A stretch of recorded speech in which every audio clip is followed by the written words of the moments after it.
জীৱনলৈ সমস্যা বিনা কাৰণত নাহে।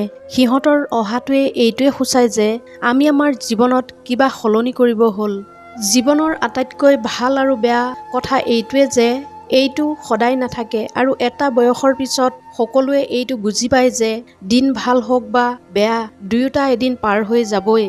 লাগিলে গোটেই জীৱন অকলেই থাকিব, তথাপিও কাৰোবাৰ লগত জবৰদস্তি সম্বন্ধ ৰখাৰ জিদ নকৰিব। হিচাপ ৰাখিবলৈ লওক। আজিকালি মানুহে খুব সোনকালেই সোধে যে আপুনি মোৰ বাবে কৰিলেই বা কি। জীৱনত আগবাঢ়িবলৈ হ'লে কেতিয়াবা পিছলৈ আঁতৰি দিব লগা হয়। গুৰুত্ব আৰু সময় দুইটা আচৰিত বস্তু। যাক গুৰুত্ব দিব তেওঁ সময় নিদিয়ে আৰু যাক সময় দিব তেওঁ গুৰুত্বই নিদিয়ে। সম্ভৱ নহ'লে কাৰোবাক চিধাই মানা কৰি দিব, কিন্তু কাৰোবাক নিজৰ বাবে অপেক্ষা নকৰাব।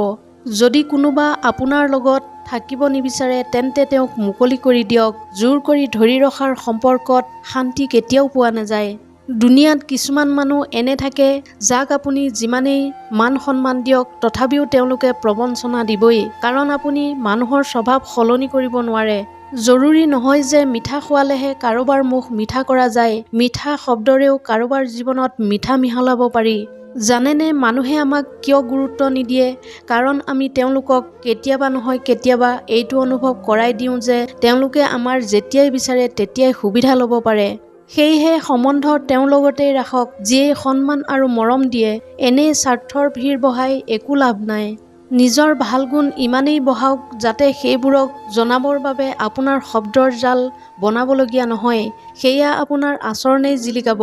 চকুলো অন্তৰত দুখ লাগিলেই ওলাব লাগে, কিন্তু আনৰ অন্তৰত দুখ দিবৰ বাবে কেতিয়াও ওলাব নালাগে। আপোন লোক নহয়, নিজৰ কৰ্ম উভতি আহে। বৰ্তমান সময়ত কোনো আপোন নহয়, মাত্ৰ মানুহ তেতিয়ালৈকে আপোন হৈ থাকে যেতিয়ালৈকে তেওঁলোকৰ স্বাৰ্থ জড়িত হৈ থাকে। যেতিয়া আপুনি থকা বা নথকা সমান হৈ পৰে তেতিয়া আপুনি নথকাটোৱেই ভাল। সময় কেতিয়াও ৰৈ নাথাকে। আজি যদি বেয়া সময় চলি আছে তেন্তে কালিলৈ নিশ্চয় ভাল সময় আহিব। আপুনি কেৱল নিস্বাৰ্থভাৱে কৰ্ম কৰক আৰু এইটোৱে আপোনাৰ হাতত আছে। জীৱনত যিমানেই দুখ আহিলেও কেতিয়াও তাৰ পৰা নপলাব, কাৰণ যিমানেই চেষ্টা কৰিলেও বিপদে আপোনাৰ লগ নেৰে। সেয়েহে বিপদৰ সাহসেৰে সন্মুখীন হওক। ভাল মানুহক বুজিবৰ বাবে ভাল হৃদয়ৰ প্ৰয়োজন, মগজুৰ নহয়, কাৰণ মগজুৱে সদায় তৰ্ক কৰিব আৰু হৃদয়ে সদায় প্ৰেম ভাৱ জাগিব। যি লোকে কয় যে তেওঁলোকৰ সময় নাই, প্ৰকৃততে তেওঁলোকৰ যথেষ্ট সময় থাকে, মাত্ৰ আপোনাক দিব নিবিচাৰে। বুজিব যে তেওঁলোকৰ মন ভৰি গ'ল আপোনাৰ পৰা। এই কথাই যিমানেই আপোনাক বিন্ধিব সিমানেই আপুনি খালত পৰাৰ পৰা বাচিব আৰু অহাবাৰ তেওঁৰ পৰা সময় নিবিচাৰিব। যি মানুহে নিজৰ লক্ষ্য জানে তেওঁলোকে আপোনাৰ কথাত গুৰুত্ব নিদিয়ে আৰু নিৰন্তৰ নিজৰ কামত লাগি থাকে আৰু নিজৰ লক্ষ্যত উপনীত হয়।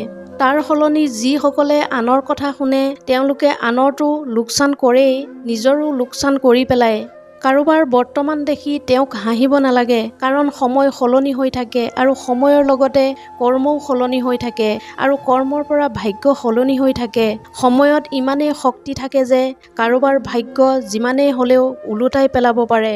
মনত যি থাকে চিধাচিধিকৈ কৈ দিব লাগে, কাৰণ সঁচা হ'লে সিদ্ধান্ত হ'ব আৰু মিছা হ'লে দূৰত্ব বাঢ়িব।